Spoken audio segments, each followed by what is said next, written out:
You ever feel like you're just spinning your wheels, working hard, long hours, but not really getting ahead? Oh, absolutely. It's that classic trap, isn't it? Thinking more work, more hours automatically equals success. Right. But what if that's completely backwards? What if the real secret is, well, maybe doing less, but doing it with real focus? That's kind of the idea we're diving into today, drawing from Robert Pozen and his concept of extreme productivity. It's a really interesting angle, Hmm. especially if you're listening and thinking, yeah, that sounds like my week.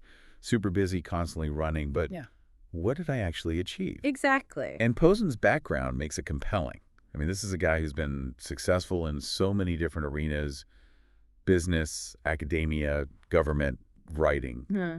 And somehow he gives off this vibe of achieving a lot without being chained to his desk 24/7. Which is the dream, right? Right. And his core idea, like you said, it challenges everything we think we know about just managing time. Uh-huh. It's not about micromanaging minutes. No, it's about managing results, Yeah. the outcomes. That's the shift. Yeah. And that's really our mission for this deep dive. We want to pull out the practical stuff from Posen's ideas, things you can actually use to, be more effective, feel less stressed, and maybe finally feel like you're in control of your schedule instead of it controlling you.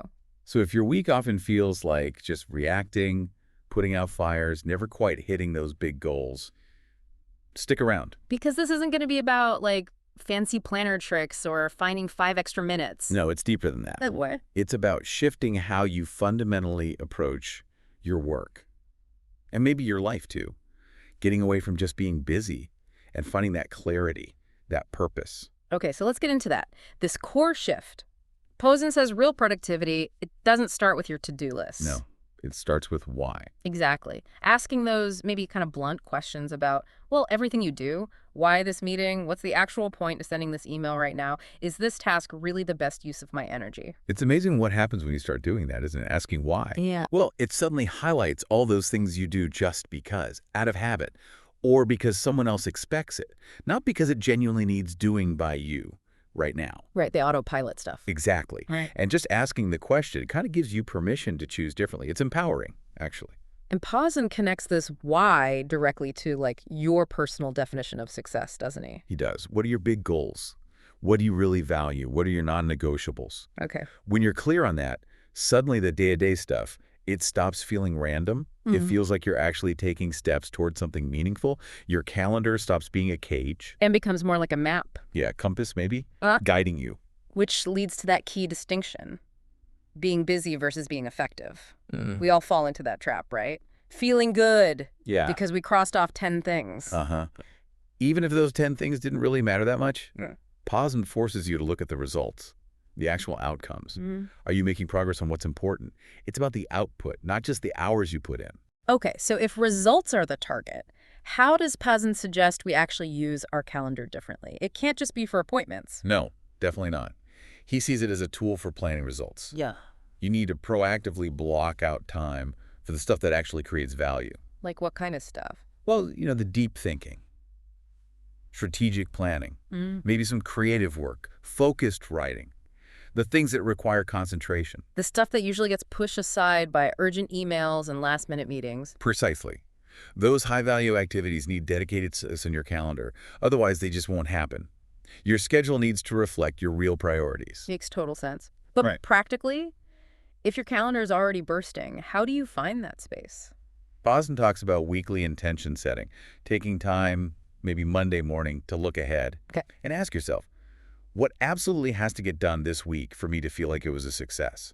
What does a win look like by Friday? I like that framing, defining a win for the week. Yeah, it gives you focus. Instead of just reacting all week, you're starting with a plan based on your key goals. But, life happens. Things blow up. Urgent requests land on your desk. How does that fit in? Right, and Posn's not saying your plan is set in stone. Flexibility is key. No. But having those core weekly intentions gives you a filter. When something unexpected comes up, you can ask, okay, how important is this relative to my main goals for the week? Yeah.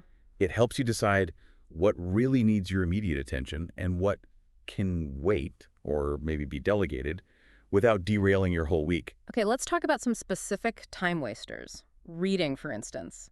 We feel like we need to read everything to stay informed. Yeah, the information fire hose. Posen says we need to be way more strategic. How so? Before you even start reading something, an article or report, whatever, ask yourself, what am I trying to learn here? Okay, be specific. Exactly. If it doesn't directly answer a question you have or feed into a current goal, maybe you just skim it. Or maybe you skip it entirely. Ooh, skipping things. That feels risky. It can feel that way, but it's about being ruthless with your attention. When something is relevant, read it with purpose. Find the main point quickly. Dive deep, only if you really need the details. It's active searching, not passive consuming. That's a useful mindset shift. Okay, another counterintuitive idea from Posen. Write first. Most of us think we need all the info before we start writing. Right. Gather, gather, gather, then write. But Posen flips it. How does that work? He argues that starting to write, even just a really rough outline or a few key points, actually helps you figure out what you don't know. Ah, so the writing process itself reveals the gaps. Exactly. It makes your research way more targeted. You're not just collecting random facts, you're looking for specific answers to fill the holes in your draft. And then the editing. He suggests layers. First, focus big picture, structure, flow. Then zoom in on clarity, arguments. Finally, worry about the grammar, the polish. The point draft isn't meant to be perfect. It's about getting your thoughts down. Okay, and the big one. Email. It can just consume entire days. Oh yeah, the inbox monster. Posen wants us to reclaim control. How? Batching. That's a big part of it. Set specific times to check email.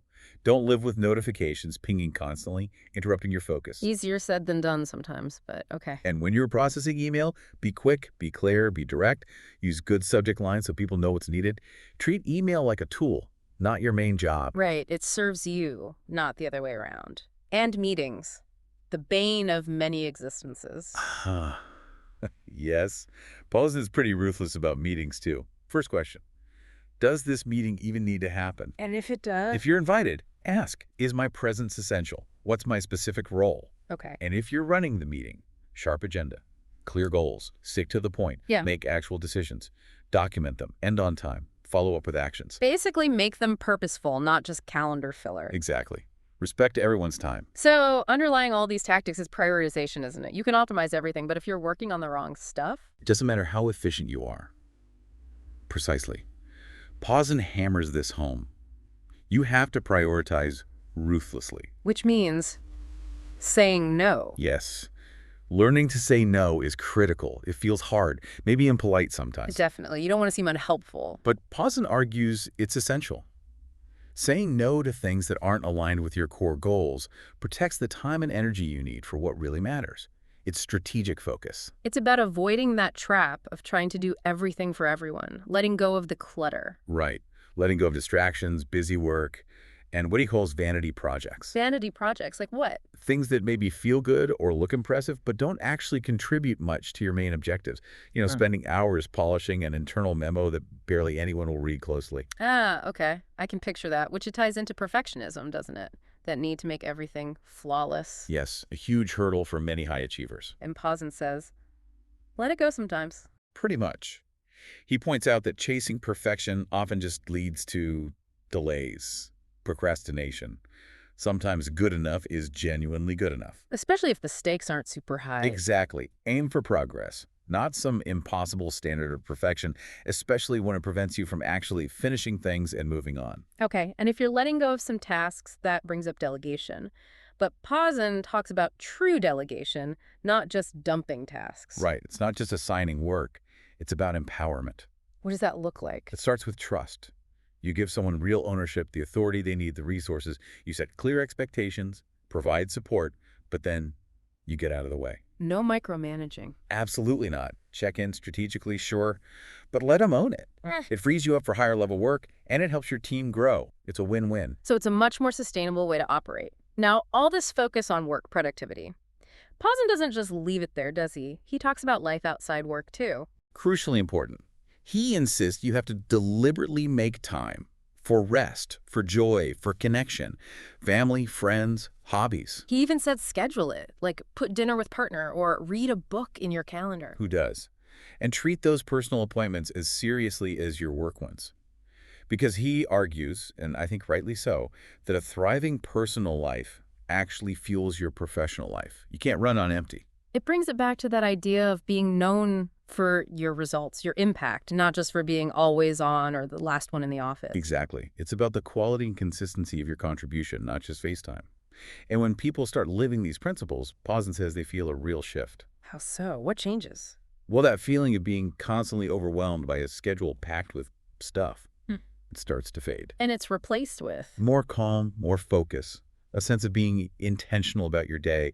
You move from just reacting to everything that comes at you to navigating with purpose. You feel more in control, I guess. Yeah, more powerful, actually. Not Yeah. because you're doing more, but because you're doing what matters.